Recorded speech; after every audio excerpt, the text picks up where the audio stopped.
శ్రమలను మాత్రమే చూచేవాడు దేవుని యొక్క కృపను చూడడు. దేవుని కృపను చూడాలి అనుకున్నవాడు శ్రమను లెక్క చేయడు.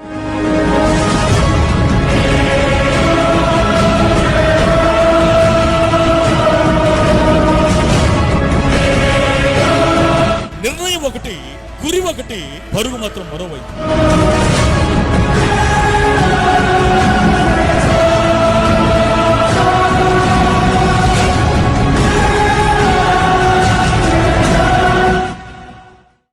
పరిశుద్ధ గ్రంథం నుండి ఒక వాక్య భాగాన్ని కలిసి ధ్యానిద్దాం. యోహాను సువార్త 1వ అధ్యాయము 35 నుండి 37 వచనాల వరకు మనం చదువుకుందాం. మరునాడు మరలా యోహాను అతని శిష్యులతో అతడు నడుచుచున్న యేసు వైపు చూచి, ఇదిగో దేవుని గొర్రెపిల్ల అని చెప్పెను. అతడు చెప్పిన మాట ఆ ఇద్దరు శిష్యులు విని యేసును వెంబడించిరి. కళ్ళు మూసుకొని చిన్న ప్రార్థన చేసుకుందాం. మహాపరిశుద్ధుడా, ప్రేమ కలిగిన మా ప్రభు, దయగలిగిన తండ్రి, మీకు వందనాలు. మరొకసారి మీ నమ్మకమైన, దీవెనకరమైన, ఆశ్చర్యకరమైనటువంటి చేతుల చాటున మమ్మను దాచి ఉంచి మరొకసారి మా ఆత్మీయ జీవితాన్ని ఉజ్జీవపరచడానికి, క్రమపరచడానికి, తృప్తిపరచడానికి మరలా మీరు నాతో మాట్లాడుతున్న అయ్యా ఈ సందర్భాన్ని బట్టి మీకు స్తుతులు చెల్లిస్తూ ఉన్నాం. మీ కనికరం కలిగిన చేతుల చాటున మమ్మను దాచి ఉంచమని, దీవించమని, ఆశీర్వదించమని, సంతృప్తికరమైనటువంటి మేలుతో మమ్మను నింపమని, మీరు మాట్లాడుతూ ఉండగా వినగలిగే చెవులను, గ్రహించే మనస్సును మాకు అనుగ్రహించమని, దీవించమని, ఆశీర్వదించమని యేసునామములో ప్రార్థిస్తున్నాం మా పరమ తండ్రి, ఆమేన్. చదవబడిన ఈ వాక్య భాగాన్ని మరొక్కసారి జాగ్రత్తగా మనం చదువుకుందాం. మరునాడు మరలా యోహానును అతని శిష్యులలో ఇద్దరు నిలుచుచుండగా అతడు నడుచుచున్న యేసు వైపు చూచి, ఇదిగో దేవుని గొర్రెపిల్ల అని చెప్పెను. అతడు చెప్పిన మాట ఆ ఇద్దరు శిష్యులు విని యేసును వెంబడించిరి. ఇక్కడ జాగ్రత్తగా ఈ మాటని అర్థం చేసుకోవడానికి ప్రయత్నం చేద్దాం. క్రొత్త నిబంధన గ్రంథంలో 4 సువార్తలు మనం చూస్తాం. ఈ 4 సువార్తల్లో 3 సువార్తల యొక్క దృక్పథం ఒకటి. ఈ 4వ సువార్త అయినటువంటి యోహాను సువార్త యొక్క దృక్పథం ఇది యూనిక్. అందుకే జాగ్రత్తగా దేవుని వాక్యాన్ని మనం అర్థం చేసుకునే ప్రయత్నాన్ని మనం చేస్తే, ఈ యోహాను రాసినటువంటి ఈ యొక్క సువార్తలో మొదటి అధ్యాయం యొక్క స్వరూపాన్ని మనం చూస్తే, ఈ మొదటి అధ్యాయంలో చాలా ప్రాముఖ్యమైన విషయాల గురించి మాట్లాడతాడు. దీని గురించి జాగ్రత్తగా ఆలోచన చేస్తే, నెంబర్ 1, మొట్టమొదటి విషయం ఏం చెప్పడానికి ప్రయత్నిస్తాడంటే సువార్తికుడు యేసు క్రీస్తు యొక్క దైవత్వాన్ని గురించి మాట్లాడతాడు. ఇది 1 నుండి 5 వచనాల్లో ఈ మాటలు మాట్లాడతాడు. రెండవదిగా ఆయన ఏం మాట్లాడతాడంటే, యేసు క్రీస్తు యొక్క దైవికమైనటువంటి మానవత్వాన్ని గురించి మాట్లాడతాడు. ఆయన శరీరధారిగా ఉన్నప్పటికీ ఆ దైవత్వంతో ముడిపడి ఉన్నటువంటి ఆ మానవత్వాన్ని గురించి మాట్లాడతాడు. మూడవది, ఇంకొక భాగాన్ని చూస్తే మేజర్ పార్ట్, ఇది బాప్తిస్మం ఇచ్చేటువంటి యోహాను యేసు క్రీస్తును గూర్చి సాక్ష్యమిచ్చుట అనే ఆ అంశం మనం గమనిస్తాం. యేసు క్రీస్తును గూర్చి సాక్ష్యమిచ్చుట అనే ఆ అంశం మీదే ఎక్కువ ఫోకస్ ని ఇక్కడ మనం చూస్తాం. అంత మాత్రమే కాకుండా 4వ భాగం ఏంటంటే ఆంద్రేయ, పేతురు వీరిరువురు కూడా యేసుక్రీస్తును వెంబడించడం అనే ప్రక్రియను చూస్తాం. 5వ భాగం ఏంటి అంటే ఫిలిప్పు, నతానీయులు కూడా యేసుక్రీస్తును వెంబడించడం అనే భాగాన్ని మనం చూస్తాం. ఈ భాగంలో ఒక చిన్న అంశాన్ని మనం తీసుకొని మనం ధ్యానిస్తున్నాం. ఇక్కడ మనం చదువుకున్న వాక్య భాగాన్ని మనం జాగ్రత్తగా మనసు పెట్టి చూస్తే, ఈ మొదటి అధ్యాయంలో 35 నుండి 37 వచనాల్లో యేసుక్రీస్తుని మొట్టమొదట అనుసరించినటువంటి శిష్యుడు ఎవరు అనంటే ఆంద్రేయ. ఈ ఆంద్రేయను గురించి పదే ఇక్కడ మనం గమనిస్తాం. అందుకే ఈ యొక్క మొదటి అధ్యాయం యొక్క స్ట్రక్చర్ మనం ఒకసారి చూస్తే కీలకమైన అంశాలని ఆవిష్కరిస్తాడు. మొదటి అధ్యాయం మొదటి వచనం ఇది కీలక వచనం. దేవునికి యేసుక్రీస్తుకి ఉన్నటువంటి సంబంధాన్ని గురించి మాట్లాడతాడు. అక్కడ కీలకమైనటువంటి విషయం అది. ఆది యందు వాక్యం ఉండెను, వాక్యము దేవుని యొద్ద ఉండెను, వాక్యమే దేవుడై ఉండెను అని ఆ మొదటి వచనాన్ని గురించి అక్కడ మాట్లాడతాడు. రెండవది, ఇంకొక ప్రాముఖ్యమైనటువంటి మాట ఏంటంటే కీలక పదం. మొదటి అధ్యాయం 17వ వచనంలో మనం ఈ మాటను చూస్తాం. ధర్మశాస్త్రం మోషే ద్వారా ఇవ్వబడింది, అయితే కృపా సత్యములు ఇవి యేసు క్రీస్తు ద్వారా ఇవ్వబడ్డాయి. ఇది కీలకమైనటువంటి పదం. తర్వాత కీలకమైన అంశం ఈ మొదటి అధ్యాయంలో కీలకమైన అంశం ఏంటి అనంటే 1వ అధ్యాయం 14వ వచనం. 14వ వచనం ఏంటి అంటే వాక్యం శరీరాన్ని ధరించడం అనేటువంటి ఆశ్చర్యకరమైన ఒక విషయాన్ని గురించి ఇక్కడ మాట్లాడతాడు. వాక్యం శరీరాన్ని ధరించడం అనే ఆ అంశాన్ని గురించి ఈ మొదటి అధ్యాయంలో పునాదిని వేస్తాడు. మిగతా బుక్ అంతటిని యేసుక్రీస్తు యొక్క దైవత్వానికి సంబంధించిన మూలాల గురించి పునాదిని వేస్తూ ఆ తర్వాత దీని యొక్క ఆ ప్లాట్ఫామ్ మీద మిగతా గ్రంథాన్నంతా వివరించే ప్రయత్నం చేస్తాడు. వాక్యము శరీరాన్ని ధరించి రావడం అన్న మాటను ఇక్కడ కీలకంగా చూపిస్తాడు. తర్వాత మరొక తలంపు, మిగిలిన సువార్తికుల కంటే యేసుక్రీస్తుని ప్రజెంట్ చేసినటువంటి విధానం అది చాలా ప్రాముఖ్యంగా శ్రేష్టంగా ఈయన ఒక క్రొత్తదనంతో యేసుక్రీస్తు యొక్క దైవత్వంతో ప్రారంభిస్తాడు ఈ యొక్క అధ్యాయాన్ని, ఇంకా చెప్పాలంటే ఈ గ్రంథాన్ని. అంత మాత్రమే కాకుండా దీనిలో ప్రాముఖ్యమైనటువంటి సారాంశం ఏంటి అనంటే సామాన్యమైన మానవుడు మహోన్నతుడైన దేవునికి పిల్లలగడం ఎలా అన్న విషయాన్ని గురించి మాట్లాడతాడు. మట్టి వంటి మానవుడు మహోన్నతుడైన దేవునికి బిడ్డలవ్వడం ఎలా అన్న విషయాన్ని గురించి మాట్లాడతాడు. ఇది ఈ 1వ అధ్యాయం 12వ వచనంలో ఉంటుంది. అందుకే ఈ యొక్క 1వ అధ్యాయపు నిర్మాణం చాలా ప్రత్యేకంగా విశిష్టంగా ఉంటుంది. ఈ భాగం నుండి మనం ఒక చిన్న అంశాన్ని మనం చూస్తూ ఉన్నాం. మనం చదువుకున్నటువంటి విషయంలో మరొకసారి మూలవాక్యాన్ని మళ్ళీ మనం చూసినట్లయితే 1వ అధ్యాయము 35 నుండి 37 వచనాల వరకు ఉన్న సారాంశం ఏంటంటే యేసుక్రీస్తును గురించి మాట్లాడుతూ సాక్ష్యం అప్పటికే చెప్పడం ప్రారంభించినటువంటి యోహాను మరొకసారి ఆయన సాక్ష్యం చెప్తా ఉన్నాడు. యేసుక్రీస్తు యొక్క దైవత్వాన్ని గురించి మాట్లాడుతూ ఉన్నాడు. యేసుక్రీస్తు లోక పాపముల కొరకు ఆయన బలి అవ్వవలసినటువంటి అగత్యాన్ని గురించి ఆయన మాట్లాడుతూ ఉన్నాడు. ఇక్కడ 35వ వచనాన్ని ఒకసారి మనం చదువుకున్నట్లయితే, మరునాడు మరలా యోహానును అతని శిష్యులలో 2 నిలిచి ఉండగా. ఇక్కడ జాగ్రత్తగా మనం అర్థం చేసుకుంటే యేసుక్రీస్తు పరిచర్య ప్రారంభించక మునుపే, జాగ్రత్తగా వినాలి మాటని, భక్తి కలిగిన మార్గంలో ఉన్నవాడు ఆంద్రేయ. నిలిచి ఉన్న 2 శిష్యుల్లో ఒకడు ఆంద్రేయ. ఆంద్రేయ అంటే పౌరుషము గలవాడు అని అర్థం. ఇతడు ఆధ్యాత్మికంగా పౌరుషం కలిగిన వాడు. రెండవది దైవ సంబంధమైన చింతన ఎక్కువ కలిగిన వాడు. బాప్తిస్మం ఇచ్చే యోహాను దగ్గర శిష్యునిగా ఉన్నవాడు, శిష్యత్వంలో ఉన్నవాడు. ఒక క్రమశిక్షణ ఇతని యొక్క బ్రతుకులో ఉంది. ఆధ్యాత్మిక చింతన ఇతని మనసులో ఎక్కువగా ఉంది అన్న విషయం చూస్తున్నాం. మూడవది ఇంకో మాట ఏంటంటే ఇతడు సీమోను పేతురు యొక్క సహోదరుడు. అన్నిటికంటే శ్రేష్టమైన విషయం ఇందాక నేను జ్ఞాపకం చేస్తుందే మళ్ళీ చెప్తున్నాను, యేసుక్రీస్తును అనుసరించినటువంటి అనుచరులలో మొట్టమొదటివాడు. కానీ చాలాసార్లు ఇతని గురించి మనం పెద్దగా పట్టించుకోం. కానీ అతని జీవితం నుంచి మనం నేర్చుకోవాల్సినటువంటి కొన్ని ప్రాముఖ్యమైనటువంటి అంశాలు ఈరోజు మనం చూడడానికి ప్రయత్నం చేద్దాం. అందుకే ఈ భాగాన్ని మనం చూడడానికి యోహాను సువార్త 1వ అధ్యాయం 35 నుండి 42 వచనాలు మనం చూస్తాం. ఇక్కడ ఉన్నటువంటి ఈ భాగాన్ని మనం జాగ్రత్తగా అర్థం చేసుకునే ప్రయత్నాన్ని మనం చేస్తే ఈయనలో ఉన్నటువంటి సుగుణం మొట్టమొదటిది భక్తి గలవాడు. ఈ మాట నోట్ చేసుకుందాం. యేసుక్రీస్తు నడిచి వస్తున్న సమయంలో యోహాను స్టేట్మెంట్ ఇచ్చే ఆ టైంలో బాప్తిస్మం ఇచ్చే యోహాను యొక్క శిష్యుడైన ఆంద్రేయ అక్కడే నిలబడి ఉన్నాడు. ఆధ్యాత్మిక అన్వేషణ అతని గుండెల్లో నిరంతరం ఉంటుంది. ఇక్కడ ఈ విషయాన్ని మనం తెలుసుకోవాలి. చాలా మంది జీవితాల్లో అనేక రకాలైన ఆశలు ఉంటాయి. కానీ ఆంద్రేయ బ్రతుకులో ఉన్నటువంటి ఆశ ఏంటి అంటే ఆధ్యాత్మికమైన ఆశ, దైవత్వాన్ని గూర్చిన చింతన, దైవత్వాన్ని గూర్చినటువంటి ఆ సమాచార సేకరణలో ఆతృత.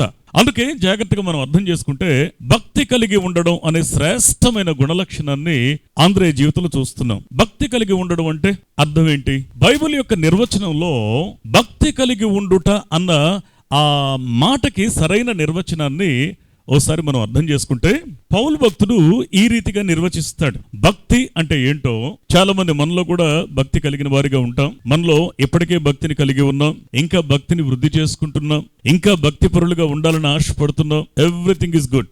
కానీ భక్తి యొక్క నిజమైన నిర్వచనం ఏంటో పౌలు భక్తుడు తన దృష్టి నుంచి ఈ రీతిగా నిర్వచిస్తాడు. మొదటి తిమోతి పత్రిక 3వ అధ్యాయము 16వ వచనాన్ని ఒకసారి మనం చదువుకుందాం. నిరాక్షేపముగా దైవ భక్తిని గూర్చిన మర్మము గొప్పదై ఉన్నది. ఇక్కడ ప్రాముఖ్యంగా ఏం చెప్తున్నాడంటే, జాగ్రత్తగా దేవుని వాక్యాన్ని అర్థం చేసుకుంటే నిరాక్షేపమైనటువంటి ఒక భక్తి మార్గాన్ని గురించి మాట్లాడుతున్నాడు. ఎవ్వరూ ఆక్షేపించడానికి వీల్లేనటువంటి ఒక అమూల్యమైన భక్తి మార్గాన్ని గురించి మాట్లాడుతూ ఉన్నాడు. ఇది మర్మము అని అంటాడు.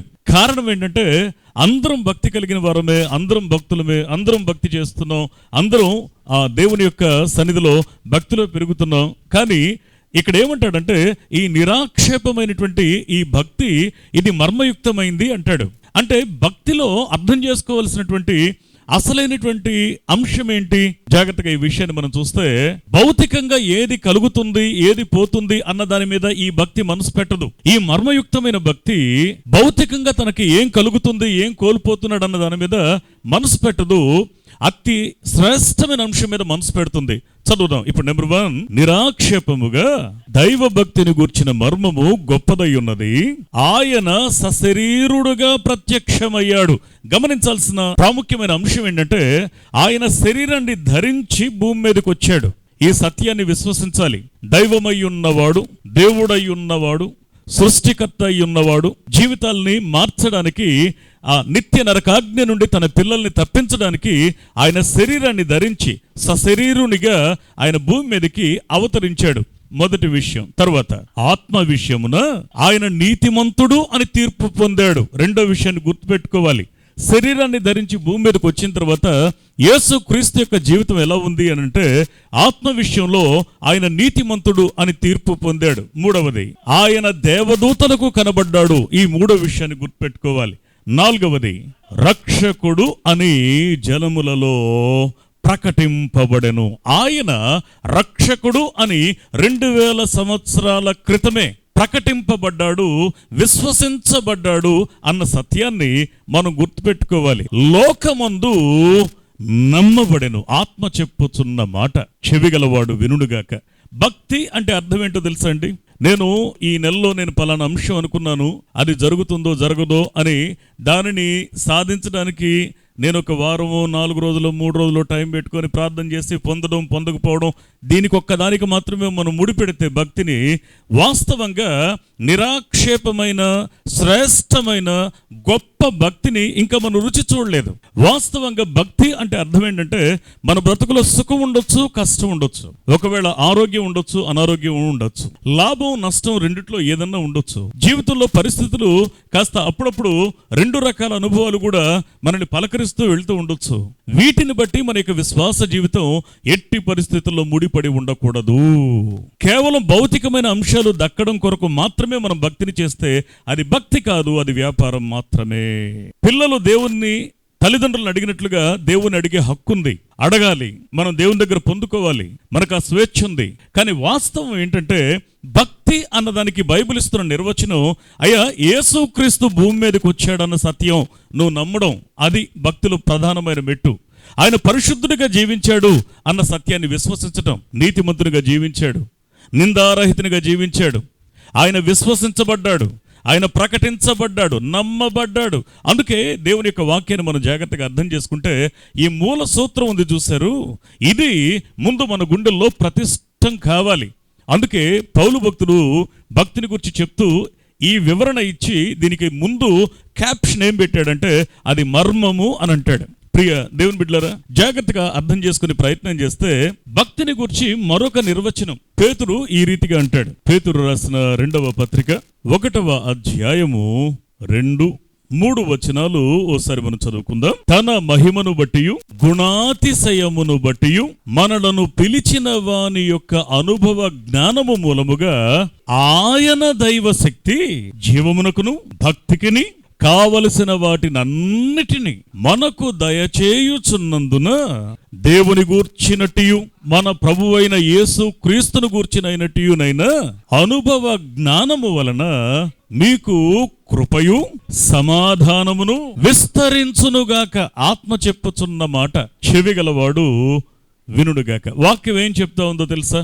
నిరాక్షేపమైన భక్తి అంటే ఏంటో పౌలు భక్తుడు మాట్లాడడాన్ని చూశాం. తన నిర్వచనాన్ని విన్నాం. రెండవది, పేతురు ఏం మాట్లాడుతున్నాడు అనంటే, అయ్యా దైవ శక్తి ఉందే, ఆ దైవ శక్తి మనకు భక్తిని పుట్టిస్తుంది. ఆ దైవ శక్తి మన యొక్క జీవితంలో ప్రేరణ కలిగిస్తుంది.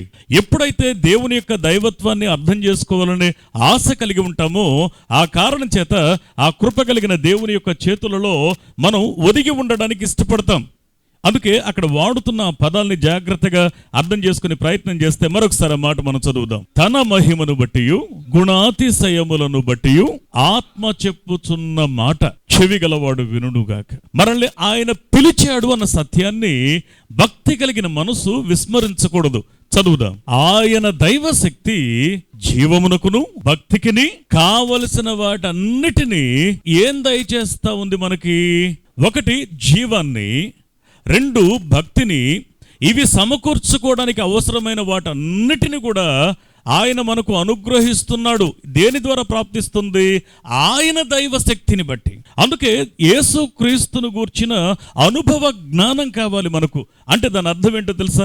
భక్తి అనంటే అనుభవ జ్ఞానము కలిగి ఉండుట. అంటే నేను వ్యక్తిగతంగా రుచి చూసి నా దేవుని నేను అర్థం చేసుకోవడం, నేను వ్యక్తిగతంగా దేవునితో స్నేహం చేసి చూడడం, వ్యక్తిగతంగా అనుభవించి చూడడం. నేను ఒక లెవెల్ వరకు నేను దేవుని అర్థం చేసుకున్నాను, ఇంకొక రోజు దేవుడు నా జీవితంలో పొడిగించాడు, ఇంకొక నెలను పొడిగించాడు, ఇంకొక సంవత్సరాన్ని పొడిగించాడు. అప్పుడు నా ఎక్స్పీరియన్స్ కూడా దేవునితో ఉన్నటువంటి అనుభవాలు కూడా అవి పెరగాలి, అవి ఇంక్రీజ్ కావాలి. అనుభవ జ్ఞానం ద్వారా మీకు కృప, సమాధానం అప్పుడు విస్తరిస్తుంది మీ బ్రతుకులో. భక్తి అంటే అర్థం ఏంటంటే దేవుని యొక్క శక్తి ఏంటో అర్థం చేసుకోవడానికి నీ మనసు విశాలపరచబడుతుంది. జీవము, భక్తి దేవుని ద్వారా వస్తాయి అని నువ్వు నేర్చుకుంటావు. అన్ని దేవుడు సమకూరుస్తాడు అని నువ్వు తెలుసుకుంటావు. అనుభవపూర్వకంగా ప్రతిదినం కూడా దేవునితో స్నేహం చేస్తావు, చెలిమి చేస్తావు. అనుదినం కూడా దేవునితో నీకున్న పరిధిలో, నీకున్నటువంటి అనుభవంలో నువ్వు దేవునితో స్నేహాన్ని రోజు రోజుకు నువ్వు పెంచుకుంటూ ఉంటావు. భక్తి యొక్క నిర్వచనం. అందుకే ఆంద్రే యొక్క జీవితంలో తాను చిన్న వయసు నుండే దేవుని యొక్క వాక్యమును గూర్చిన ఆశ అతని గుండెలో ఉన్నట్లు మనం చూస్తాం. అతడు భక్తిపరుడు. ఆంద్రే యొక్క జీవితాన్ని ఇంకా మనం జాగ్రత్తగా మనం పరిశీలిస్తాం. భక్తిని గూర్చిన నిర్వచనాన్ని గురించి మాట్లాడుతూ ఇంకొక మాటను మీ దృష్టికి తీసుకొస్తాను. పరిశుద్ధ గ్రంథం నుండి మొదటి రాజుల గ్రంథం 8వ అధ్యాయము 61వ వచనాన్ని ఒకసారి మనం చదువుకుందాం. కాబట్టి ఆయన నియమించిన కట్టడలను అనుసరించి నడుచుకొనుటకును ఈ దినమందున్నట్లు ఆయన చేసిన నిర్ణయములు చేసుకొనుటలో నీ హృదయము నీ దేవుడైన యెహోవా విషయమై సర్వసిద్ధముగా నుండునుగాక.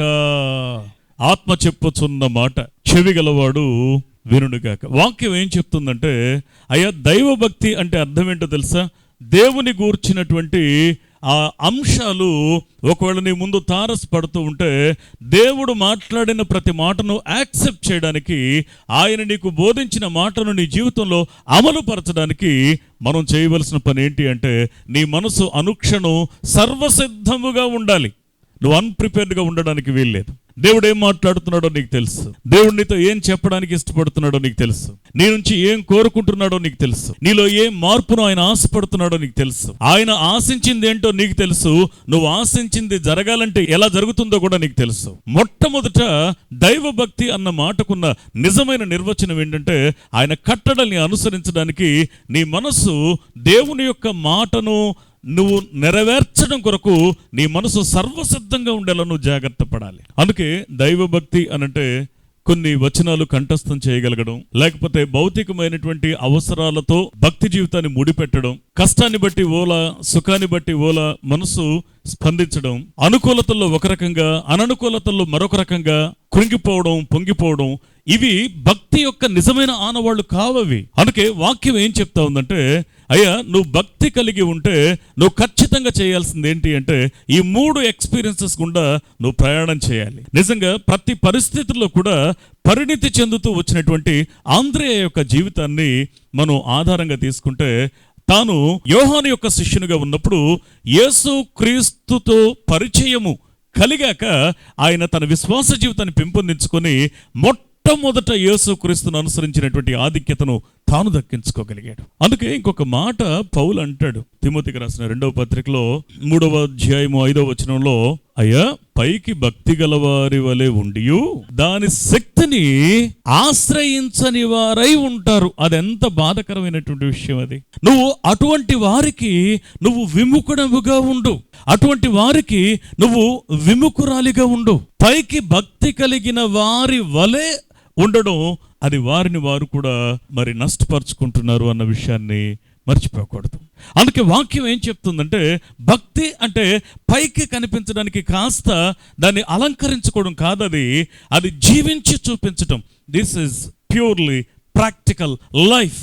అందుకే యథార్థమైన క్రైస్తవ జీవితం ఏం చేస్తుందంటే, భక్తి యొక్క నిజమైన నిర్వచనాన్ని తన జీవితంలో అన్వయించుకుంటుంది. ఈ సత్యాన్ని మర్చిపోకూడదు. పైకి కొంత అలంకరణ కనబడడం వల్ల మనుషులు ఒకవేళ సంతోషపడతారు, గుర్తిస్తారు, గౌరవిస్తారు. కానీ దేవుడు మాత్రం ఏమాత్రం చెలించడు, ఇంకా దుఃఖపడతాడు కూడా. అటువంటి వారికి నువ్వు విముఖుడిగా ఉండు. నీ భక్తి మంచిదైతే, ఒకవేళ నీ భక్తి శ్రేష్టంగా ఉండాలి అంటే, భక్తి జీవితానికి భిన్నమైన మాటలు కలిగిన వారితోనూ, భక్తి జీవితానికి భిన్నమైన ప్రవర్తన కలిగిన వారితోనూ, భక్తి జీవితానికి భిన్నమైన సాక్ష్యం కలిగిన వారితోనూ, భక్తి జీవితానికి వ్యతిరేకంగా ఉన్న జీవన శైలి ఉన్న వారితోనూ నువ్వు జాగ్రత్తగా ఉండమని దేవుని యొక్క వాక్యం చెబుతుంది. అది కూడా భక్తిలో మార్గమే, అది కూడా భక్తిలో ఖచ్చితమైన కట్టడ. ఈ సత్యాన్ని మర్చిపోకూడదు. నీ మనసును దేవుడు చూస్తూ ఉన్నప్పుడు, నీ హృదయాన్ని తెరిచి చూస్తూ ఉన్నప్పుడు, దేవుడు ప్రశాంతంగా ఆ పరిమళ సువాసనను పీల్చుకోగలగాలి. నీ ఆలోచనలు ఎగసిపడుతూ ఉన్నప్పుడు దేవుడు నీ ఆలోచనను బట్టి కంఫర్ట్గా ఫీల్ కాగలగాలి. నీ మనసులో నుంచి రేగుతున్న ఆశల్ని దేవుడు చూస్తున్నప్పుడు దేవుడు అనుకోవాలి, ఎప్పటికైనా నా పిల్లల అవసరాలని, వారి యొక్క ఆశల్ని ఖచ్చితంగా నేను నెరవేర్చాలి. ఎందుకు అంటే అవి వాక్యానుసారంగా ఉన్నాయి అని దేవుడు తృప్తి పొందగలగాలి. అందుకే భక్తి కలిగినటువంటి మొదటి మెట్టులో మనం ఎంత సంతృప్తికరంగా మనం ఉండగలుగుతున్నాం అన్న అంశాన్ని మనం పరీక్ష చేసుకోవడం, అది మనకి ఎంతైనా క్షేమకరం. అందుకే ఆంద్రేయ జీవితాన్ని మనం చూస్తే ఆయన నుండి నేర్చుకోవాల్సిన మొదటి అంశం ఏంటంటే, ఆయన భక్తి కలిగిన వాడు, భక్తిని కాపాడుకున్నవాడు, భక్తిలో నిలిచి ఉన్నవాడు, భక్తిని వృద్ధి చేసుకుంటున్నవాడు. రెండవది ఆంద్రేయ జీవితంలో మనం నేర్చుకోవాల్సిన మరొక అంశం ఏంటి అంటే, తాను వెంబడించువాడు. మొదటిది భక్తి గలవాడు, రెండవది వెంబడించువాడు. యోహాను సువార్త 1వ అధ్యాయం 37వ వచనాన్ని ఒకసారి మనం చదువుకుందాం. అతడు చెప్పిన మాట ఆ ఇద్దరు శిష్యులు విని యేసును వెంబడించిరి. ఆత్మ చెప్పుచున్న మాట చెవి గలవాడు వినుగాక. యోహాను యొక్క బోధ ఎలా ఉండేది అంటే, తాను ధర్మశాస్త్ర కాలంలో ఉన్నప్పటికీ స్పష్టంగా ఒక మాట చెప్తూ ఉండేవాడు. ఏంటి నువ్వు ఏ అధికారంతో నువ్వు బాప్తిస్మిస్తున్నావు, ఎందుకు నువ్వు బాప్తిస్మిస్తున్నావు అని ప్రశ్నిస్తే ఆయన చెప్పిన స్టేట్మెంట్స్ ఏంటో తెలుసా? నేను అరణ్యంలో ఒక కేకని, నా యొక్క యజమానుడు రావడానికి ముందు నేను పంపబడిన ఒక దూతని, నేను ఆయన చెప్పుల వారు కూడా విప్పడానికి నేను యోగ్యుని కాదు, నా వెనక వచ్చేవాడు నాకంటే గొప్పవాడు అని ఇలా తన శిష్యుల్ని, తన దగ్గరికి వచ్చే ప్రజల్ని ఎలా ప్రిపేర్ చేస్తున్నాడంటే, మనం అతి త్వరలో మెస్సయ్యను చూస్తాం అనే ఆ నిరీక్షణ వారి గుండెల్లో రేకెత్తించాడు. ఇప్పుడు తన దగ్గర ఉన్న శిష్యులందరూ కూడా ఫోకస్ ఎవరి మీద ఉంది అంటే, ఇప్పుడు మెస్సయ్య మీద ఉంది. ఎప్పుడైతే మెస్సయ్యను ఈ యొక్క యోహాను కళ్ళారా చూశాడో వెంటనే చెప్పాడు, నేను చెప్పిన వ్యక్తి ఈయనే అని. ఇప్పటి వరకు మెస్సయ్యను గురించినటువంటి ఆశ, ఎదురుచూపు, నిరీక్షణ ఉన్నటువంటి ఈ యొక్క ఆంద్రేయ యేసును కనుగొన్న తర్వాత ఆయనను వెంబడించటం మొదలుపెట్టాడు. ప్రియ స్నేహితులరా, నేను మళ్ళీ ఇక్కడ మీకు ఒక మాట మీ దృష్టికి తీసుకొస్తాను. వెంబడించడంలో కూడా 2 రకాలు ఉంటాయండి. ఒకటి సరైన వెంబడింపు, రెండవది సౌకర్యవంతమైన వెంబడింపు. అందుకే జాగ్రత్తగా దేవుని వాక్యాన్ని మనం అర్థం చేసుకుంటే, ఒకటి కరెక్ట్ వే, రెండవది కంఫర్టబుల్ వే. మనుషులు ఎలా చేస్తారంటే, వారి యొక్క సౌకర్యాన్ని చూసుకుంటున్నారు, వారి యొక్క కంఫర్ట్ చూసుకుంటున్నారు. కరెక్ట్ వే, సరైన మార్గాన్ని అనుసరించేటువంటి వారు తక్కువైపోతున్నటువంటి రోజులు ఇవి. ప్రభువు ఒక మాట అన్నాడు, ప్రభువే ఈ మాట అన్నాడు, నేను వచ్చే దినాల్లో అసలు విశ్వాసాన్ని కనుగొంటానా? అదేంటి ప్రభు, నువ్వే అంత పెద్ద మాట అనేస్తే, విశ్వాసానికి కర్తవు, దానిని కొనసాగించేవాడవు, నువ్వు ఆ మాట అంటే ఎట్లా? కాదు, భవిష్యత్తులో కరెక్ట్గా నేను రాబోయే దినాల్లో ఏం జరుగుతుందో అది మీకు తెలియడం కోసం చెప్తున్నాను అంటాడు ప్రభు. అందుకే జాగ్రత్తగా దేవుని వాక్యాన్ని మనం అర్థం చేసుకునే ఆ ప్రయత్నాన్ని మనం చేస్తే, నేటి దినాన విశ్వాసపు అనుసరణ ఎలాంటి పద్ధతులు కోరుకుంటున్నారంటే, కరెక్ట్ వే కాదు, కంఫర్ట్ వే కోరుకుంటున్నారు. సరైన మార్గాన్ని కాదు, సౌకర్యవంతమైన మార్గాన్ని కోరుకుంటున్నారు. అందుకే మనసులను ఉప్పొంగ చేసే మాటలు కావాలి, మనసులను ఆకర్షించే మాటలు కావాలి, మనసులను పులకింపచేసే మాటలు కావాలి, నవ్వించే మాటలు కావాలి, కవ్వించే మాటలు కావాలి. అయ్యో, ఎంత భయంకరమైనటువంటి దుర్దినాల్లో ఉన్నాం మనం. అందుకే జాగ్రత్తగా అర్థం చేసుకోండి. వెంబడించడంలో చాలా మంది వెంబడించారు యేసు ప్రభుని. ఇక్కడ అక్షరార్థముగా వెంబడించుట వేరే. మనం కళ్ళు మూసుకుందాం, ప్రార్థన చేసుకుందాం. మహాపరిశుద్ధుడ, ప్రేమ కలిగిన మా ప్రభు, దయగలిగిన తండ్రి, మీకు వందనాలు. మరొకమారు మీ నమ్మకమైన, దీవెనకరమైన, ఆశ్చర్యకరమైన మీ చేతులకు నాయన ఎన్నికలేని మమ్మల్ని అప్పగించుకుంటూ ఉన్నాం. మీ కనికరాన్ని, కటాక్షాన్ని మా పైన నిలిపి ఉంచండి. మీ ఆశీర్వాదకరమైన కృప మా పైన మీరు నిలిపి ఉంచండి. నీ వాక్యంలో మీరు సెలవిచ్చిన రీతిగా దేవాత్రుడైన ఆంద్రేయ జీవితంలో ఉన్నటువంటి ఆ ఆశీర్వాదకరమైనటువంటి అనుభవాలు మా బ్రతుకులో కూడా ఉండేలా మీరు సహాయం చేయండి. మీ కనికరాన్ని, కటాక్షాన్ని మా పైన మీరు నిలిపి ఉంచి మీ కృపకు మమ్మను పాత్రులుగా చేసి, దేవా, నీ వాక్యపు వెలుగులో మమ్మను పరీక్షించుకోవడానికి, సరిదిద్దుకోవడానికి, నిన్ను సంతృప్తి పరిచేలా మమ్మను మేము వృద్ధిపరచుకోవడానికి సహాయం చేయమని, కనికరించమని, తోడుగా ఉండి నడిపించమని. దేవా, ఇంకా మాలో ఏవి లేవని పరిశుద్ధాత్ముడు మాకు జ్ఞాపకం చేస్తున్నాడో, నీ వాక్యం ద్వారా మేము గుర్తిస్తూ ఉన్నామో, వాటిని నీ నుండి ప్రార్థనాపూర్వకంగా పొందుకోవడానికి మీరు సహాయం చేయమని. అయ్యా, నీ చేతిలో దివిటిగా, అయ్యా నిన్ను ప్రకటించేటువంటి నీ నోటి బోరులుగా, అయ్యా మా జీవితాల ద్వారా నిన్ను ప్రకటించేటువంటి సాధనాలుగా మేము ఉండడానికి సహాయం చేయమని, ఆశీర్వదించమని, అర్థవంతమైనటువంటి భక్తి జీవితాన్ని మాకు నేర్పించి, దీవించి, ఆశీర్వదించమని, ఫలింప చేయమని, సంఘ బిడ్డలందరి యొక్క జీవితాలని వాక్యాన్ని విని వాక్యానుసారంగా జీవించాలని తీర్మానించుకున్న ప్రతి ఒక్కరి మీద కూడా నా తండ్రి మీ కనికరాన్ని, కటాక్షాన్ని నిలిపి ఉంచి, ఇంతకాలం వారు దేనిని అధిగమించలేకపోయారో వాటిని అధిగమించడానికి వారికి సామర్థ్యాన్ని, శక్తిని ప్రసాదించమని, దీవించమని యేసు నామములో ప్రార్థిస్తున్నాము పరమ తండ్రి. ఆమేన్.